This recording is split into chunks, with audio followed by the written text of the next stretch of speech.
Welcome to Matters Financial and Geopolitical from a Frontier, and thank you for stopping by. I did an interview yesterday with CNBC Africa's Ronnie Thiong'o, where we covered a number of points, and that link is on the front of Rich Wrap-Ups if you care to take a look. My home thoughts returned to Ngugi wa Thiong'o, and let me read a few. Our lives are a battlefield on which is fought a continuous war between the forces that are pledged to confirm our humanity and those to dismantle it, those who strive to build a protective wall around it and those who wish to pull it down, those who seek to mold it and those committed to breaking it up, those who aim to open our eyes to make us see the light and look to tomorrow, and those who wish to lull us into closing our eyes. And I like this as well. That was one of the most rewarding things about spending nights in the open. Birds were bound to wake you up, and whether they carried good or bad luck, at least they woke you up with music, and that is one of the greatest benefits of living in Nairobi. In point of fact, early in the morning it's like an orchestra. And then one of my favourite books, Dreams in a Time of War, which is a childhood memoir, and I'll read you the introduction. Years later, when I read T.S. Eliot's line that April was the cruelest month, I would recall what happened to me one April day in 1954 in Chile, Limuru. I did not live far from Chile, Limuru. The prime estate of what in 1902 another Eliot, Sir Charles Eliot, then governor of colonial Kenya, had set aside as white highlands. The day came back to me, the now of it, vividly. I had not had lunch that day, and my tummy had forgotten the porridge I had gobbled that morning before the 6-mile run to Kinyagori Intermediate School. Now there were the same miles to cross on my way back home. I tried not to look too far ahead to a morsel that night. My mother was pretty good at conjuring up a meal a day, but when one is hungry, it is better to find something, anything, to take one's mind away from thoughts of food. It was what I often did at lunchtime when other kids took out the food they had brought, and those who dwelt in the neighborhood went home to eat during the midday break. I would often pretend that I was going someplace, but really it was to any shade of a tree or cover of a bush, far from the other kids, just to read a book, any book, not that there were many of them, but even class notes were a welcome distraction. That day I read from the abridged version of Dickens's Oliver Twist. There was a line drawing of Oliver Twist, a bowl in hand, looking up to a towering figure with the caption, "Please, sir, can I have some more?" I identified with that question. Only for me, it was often directed at my mother, my sole benefactor, who always gave more whenever she could. Listening to stories and anecdotes from the other kids was also a soothing distraction, especially during the walk back home. A lesser ordeal than in the morning when we had to run barefoot to school all the way, sweat streaming down our cheeks to avoid tardiness and the inevitable lashes on our open palms. On the way home, except for those kids from Deya or Ngeka, who had to cover 10 miles or more, the walk was more leisurely. It was actually better so, killing time on the road before the evening meal of uncertain regularity or chores in and around the home compound. Kenneth, my classmate, and I used to be quite good at killing time, especially as we climbed the last hill before home. Facing the sloping side, we each would kick a ball, mostly Sodom apples, backward above our heads up the hill. The next kick would be from where the first ball had landed, and so on, competing to beat each other to the top. It was not the easiest or fastest way of getting there, but it had the virtue of making us forget the world. But now we were too big for that kind of play. Besides, no games could beat storytelling for capturing our attention. We often crowded around whoever was telling a tale, and those who were really good at it became heroes of the moment, sometimes in competing for proximity to the narrator. One group would push him off the main path to one side. The other group would shove him back to the other side, the entire lot zigzagging along like sheep. This evening was no different, except for the route we took from Thiong'o to my home village and its neighbourhoods. We normally took a path that went through a series of ridges and valleys. But when listening to a tale, one did not notice the ridge and fields of corn, potatoes, peas, and beans, each field bounded by wattle trees or hedges of K apple and grey thorny bushes. And then he's describing a story. The crowd grew large as workers from the shoe factory also stopped and joined in. One or two boys recognized some relatives in the crowd. I followed them to listen. He was caught red-handed, some were saying. Imagine bullets in his hands in broad daylight. Everybody, even we children, knew that for an African to be caught with bullets or empty shells was treason. He would be dubbed a terrorist, and his hanging by the rope was the only outcome. We could hear gunfire, some were saying. I saw them shoot at him with my own eyes, but he didn't die.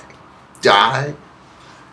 Bullets flew at those who were shooting. No, he flew into the sky and disappeared in the clouds. Going to political reflections, the 2014 Global Terrorism Index has just been released.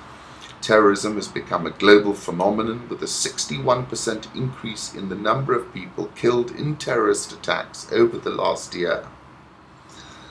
17,958 people were killed in terrorist attacks last year. That's 61% more than the previous year.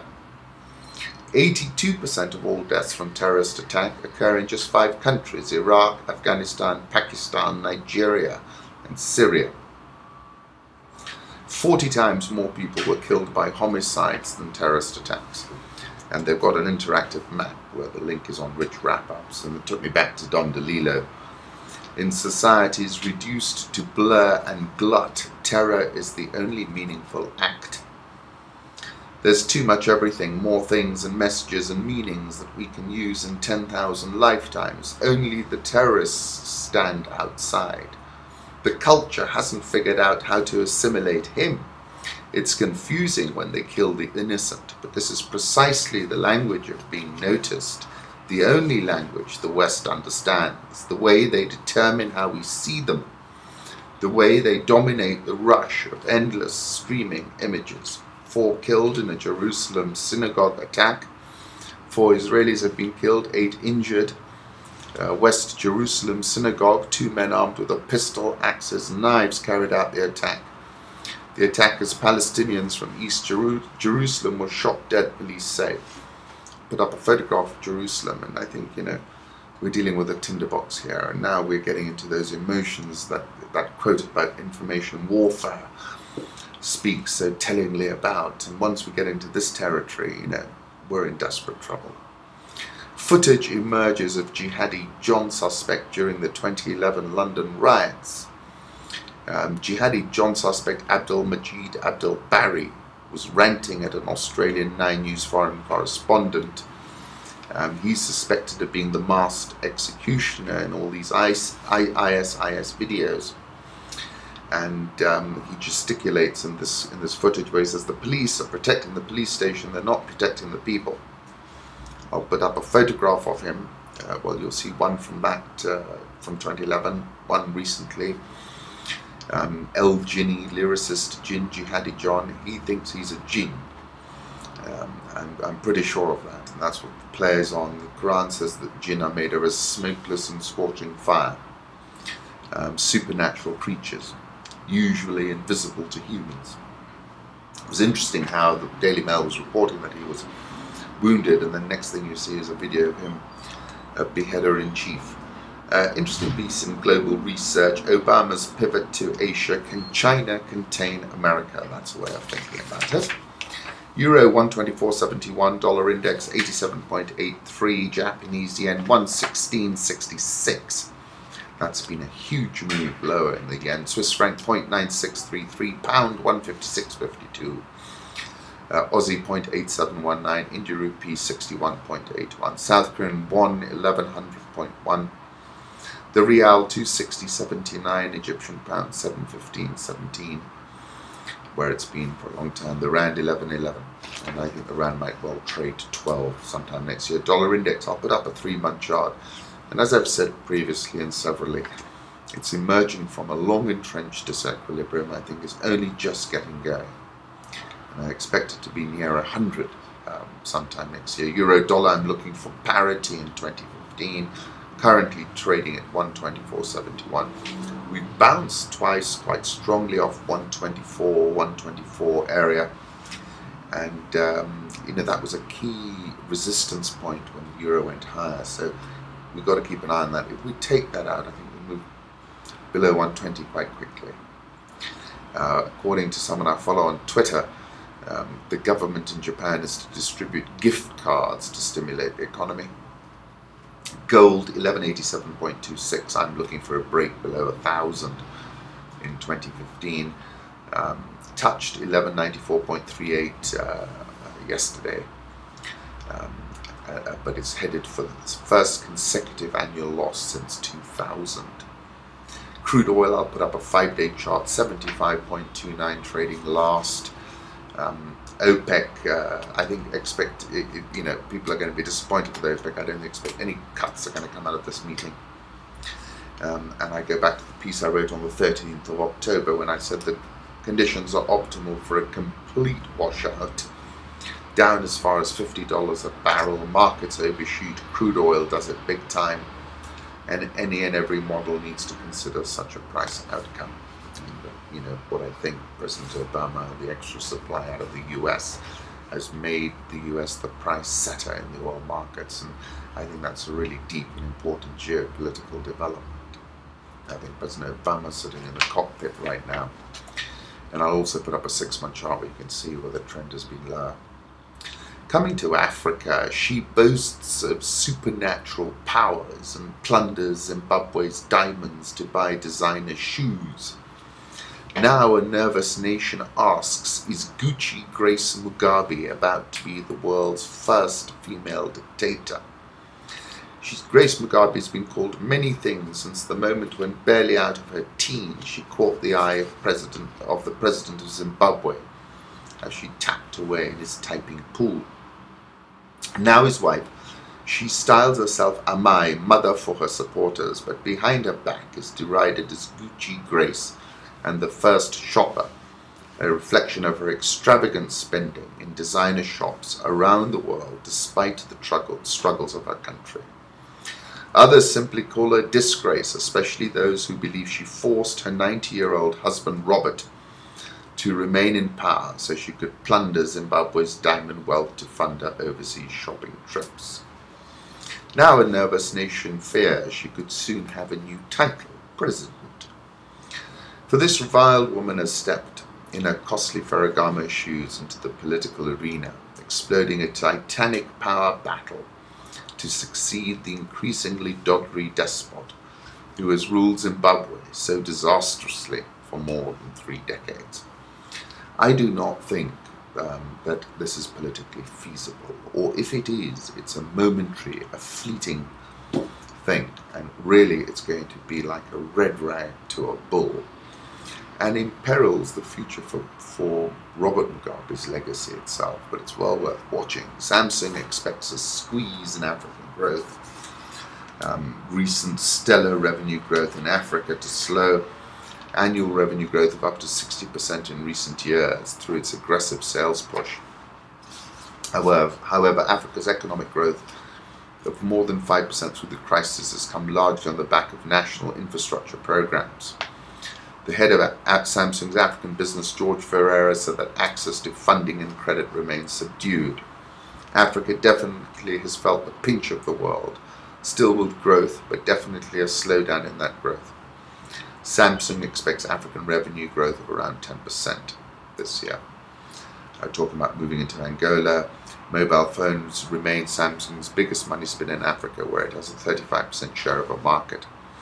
expected to achieve 100 million handset sales this year. Samsung's African workforce has more than tripled to about 1,100 people in the past 4 years.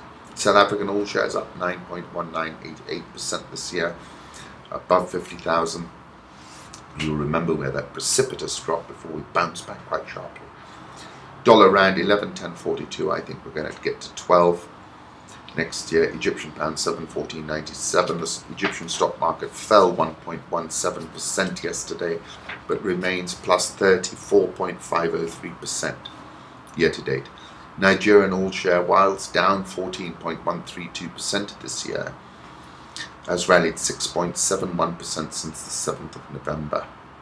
The Boko Haram, about which I wrote on the September 2014, remains a potent adversary. I called it the insurgency tail risk. Ghana Stock Exchange up 5.45% in 2014, and essentially I think there's a recovery happening in Ghana, and that's been driven by the fact that the IMF, that Mohammed dialed up Lagarde. Going back to Ouagadougou, I think the preeminent point to note, and I said it before, is that protests in Burkina Faso achieved escape velocity. Overthrowing incumbents is all about acceleration, momentum, and speed. Harun Matassa tweeted the venue where the transition charter was signed. I'll put that up. And of course, Blaise Compaoré, now gone, was overthrown in a blink of an eye. Operationally, Kofi police killings and enforced disappearances in Kinshasa is a report out of Human Rights Watch. Police in the Democratic Republic of Congo summarily killed at least 51 youth, forcibly disappeared 33 others during an anti-crime campaign that began a year ago. Human Rights Watch said in a report released today, Operationally Kofi. 57-page report, the links on rich wrap-ups, details how uniformed police, often wearing masks, dragged Kuluna or suspected gang members from their homes at night and executed them.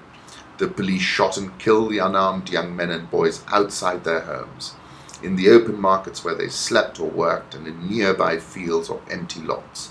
Many others were taken without warrants to unknown locations and forcibly disappeared. And Daniel Bekele, the Africa director of HRW, says Operationally Kofi was a brutal police campaign that left a trail of cold-blooded murders in the Congolese capital. I put up a photograph of Congolese police taking part in Operationally Kofi. And exactly 1,755 days ago, I was in Kinshasa and I took a photograph of the stock exchange. There was a screen which had obviously got stuck years ago. And I was really in the heart of it, and it was an interesting visit. Coming to Kenya, I said over the weekend the consequential effects on our economy of the can being kicked down the road are not good at all. I was talking about my concern at the moment is this: we are necessarily placing a big bet on oil and gas, cementing our position as the pivot, the energy conduit and route to the sea state for this region. Now go take a look at the price of oil. It's been slammed from above $100 a barrel to below 80. Outside chance it can break down to $50 a barrel.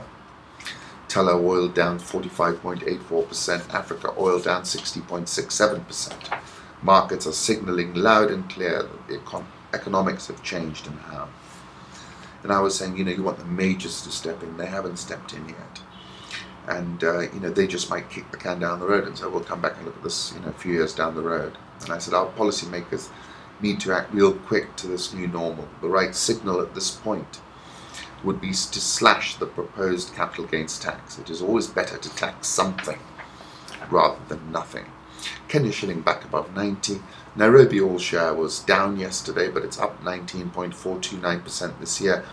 NSE 20 up 3.75% year to date, some ways off its September high. Kenya police shoot a man dead, arrest 250 during mosque raids, and then overnight it seems some individuals took it into their own hands and might well have killed 4 people. Arrested 250. These mosques have been notorious for radicalizing our youth and recruiting them into Al-Shabaab. This is the commissioner responsible for administering Mombasa County. 251 youths have been camping in Musa and Sakina mosques, receiving militant training, were arrested. This is what the police are saying.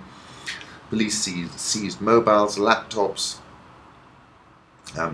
Civil rights groups condemned the raids. The police have again defiled the mosques, turned them into camps of violence, and have arrested many innocent people and even killed one unfairly. That's the director of Haki Africa.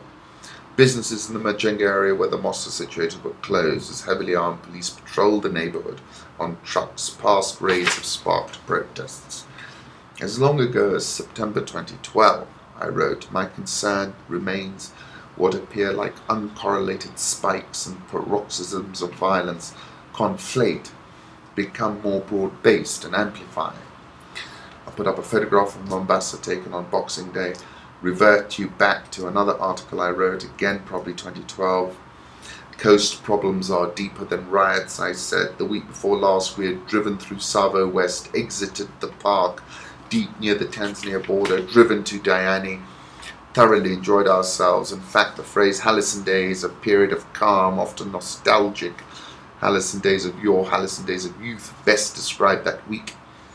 We saw elephants in the morning, and in the evening we were walking barefoot on the beach. I met a fellow named Volker, who told me that if I came back in February he would take me swimming with the whale sharks, and I thought to myself, this is a blessed place, and if we marketed it right, the whole world would want to come. Then, on the 27th of August, Abu Drogo Mohammed was shot on the Always Bamburi Road, not far from Pirates, proved the spark that ignited a tinderbox, and I watched events unfold with trepidation. We now exist in a 24/7, always-on world, and for a moment it looked like Mombasa was morphing into Waziristan, and a tsunami of travel advisories would be winging their way through the air. It's like repeating Groundhog Day. I'll put up a video link for some footage I took of the dolphins when we went to Wasini Island. August 2012, I said the Swahili coast is a potential tinderbox from Lamu through Zanzibar and all points in between. I'll put up a photograph of Diani. Please have a look at the interview I did with Bob Collymore straight after his results, and I did an interview with Joshua last week straight after his. Both were very interesting in what they were saying, and partners and collaborators. Stock market, very sleepy session yesterday, probably lowest or second lowest trading session of the year, but there were many more buyers than sellers and many counters. Shilling, as I said, back above 90. Safaricom hit a new record. Yesterday it's up 31%. Uchumi bouncing higher and bouncing higher today again. Citibank kept a lid on the bank stocks because they came out with a report that while the Kenyan banks are very good story stocks, they've enjoyed a multi-year run, we struggle to find value, they said. I caught up with Dr. Wairegi of Britam yesterday. It was a pleasure catching up with him and hearing his side of the story. Mumias had 40 buyers for every seller yesterday. Bounced by the limit, it's bouncing by the daily limit today again. Once again, thank you for stopping by. I do appreciate it.